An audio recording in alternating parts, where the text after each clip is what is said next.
Samsung comes out with a lot of new phones, and they do it very quickly. This new Galaxy Note 20 Ultra 5G is their most expensive, top-of-the-line flagship yet for 2020. It's one of those phones where we all pay extra for the 5G, but only 5 people get to actually use it. Inside the box we get a protective rubber case, kinda cool. This is the Mystic Black version, and it comes with the normal USB-C headphone cord and a 25-watt wall charger. The thing that stands out to me the most though is this camera bump. The cameras kind of own this phone. It's like a full-fledged domino glued to the back, and it's just about as thick as a Lego. Rather incredible. Anyway, I hear Samsung is using new glass this time around, Gorilla Glass Victus, so it should be interesting. Let's get started. The Note 20 Ultra is because it's the newer version of the phone that I'm currently using, the Galaxy Note 10 Plus. And with their nearly identical footprint and specs, it's time to decide if it's worth the upgrade for me or not. For reference, currently my older Note 10 Plus can be found on eBay in the $700 range, and the new Note 20 Ultra is a wallet-breaking $1,300. So if you ever want to save oodles of cash, buying last year's model is always an option. Let's talk about the glass. So Corning just came out with a new glass, and they've switched from using numbers to calling this glass Victus, meaning to live.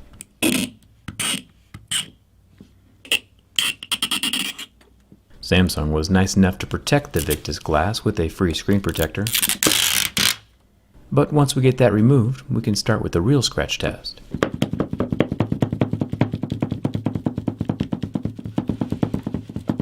My Mo's mineral picks can differentiate between different materials. You know, if the screen were plastic, it would start scratching in the 2 or 3 range. If it were glass, it would start scratching in the 5 or 6 range. And if the screen was made from sapphire, which we haven't seen in a while now, the screen would start scratching at a level 8 or 9. Corning Gorilla Glass Victus is still glass, and it scratches at a level 6, with deeper grooves at a level 7. You might be thinking, but Jerry, what in the world does Corning mean when they say Victus is 4 times more scratch resistant than regular glass? And that's a great question. When Corning uses these talking points, they aren't comparing Victus to previous versions of Gorilla. They are comparing Victus to regular glass, and it is indeed much stronger than regular glass. But it's still glass. You know we have the plastic, glass, and sapphire realms of hardness. The glass realm is here in the middle at 5, 6, or 7. All of the incremental improvements that Gorilla Glass has made have been inside this glass realm, which my Mohs hardness picks are too generalized to differentiate between. The Mohs mineral test is a rough scale designed to find the difference between lots of materials, like plastic all the way to sapphire, but not to check the minute subtle differences between different types of glass. A machine capable of specifically analyzing that section of information would cost in the $100,000 range, and maybe someday I can get my hands on one. But while Victus is an improvement in the glass realm, glass is still glass, and I'm still always just going to use a case. The S Pen does still have removable tips, so you can switch between the soft and hard depending on your writing style. The S Pen, even though I don't actually use mine all that often, is still one of my favorite pieces of technology. Pulling out the back half of the pen, we can see the brains of the operation, along with the capacitor at the end that can charge up in a matter of seconds and provide enough power for the pen to last 30 minutes outside of the phone. Capacitors are way cooler than batteries. Above the capacitor is just the clicky bit of the pen. But the writing tip of the S Pen is where things start to get fun. There are a lot of copper windings around the tip. This generates a magnetic field so that the phone knows where the tip of the pen is at, even without it actually touching the capacitive display.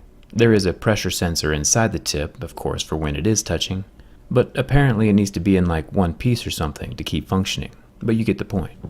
It gets even cooler when we look on the inside of the phone. There's a super tiny wireless charger resting on top of the S Pen slot that you can see here on my Teardown skin. And that tiny wireless pad is what charges up the S Pen through the coils in the tip, while it's inside the phone. Pretty awesome. The Note 20 Ultra does have a circular 10 megapixel front-facing camera, with about the same placement from last year's model, as well as the almost non-existent earpiece grill, just a tiny slit up here at the top. The phone body is made from aluminum. You can see the silver peeking out from underneath the mystic black. And the buttons are also made from metal, and for some reason still totally removable. The top of the phone has some protective clear plastic, along with the micro SD expansion and SIM card tray, and no headphone jack. The left side of the phone is still bare. No dedicated Bixby button again. Glad that change is lasting. The bottom of the phone has more temporary clear protective plastic and metal next to the USB-C port.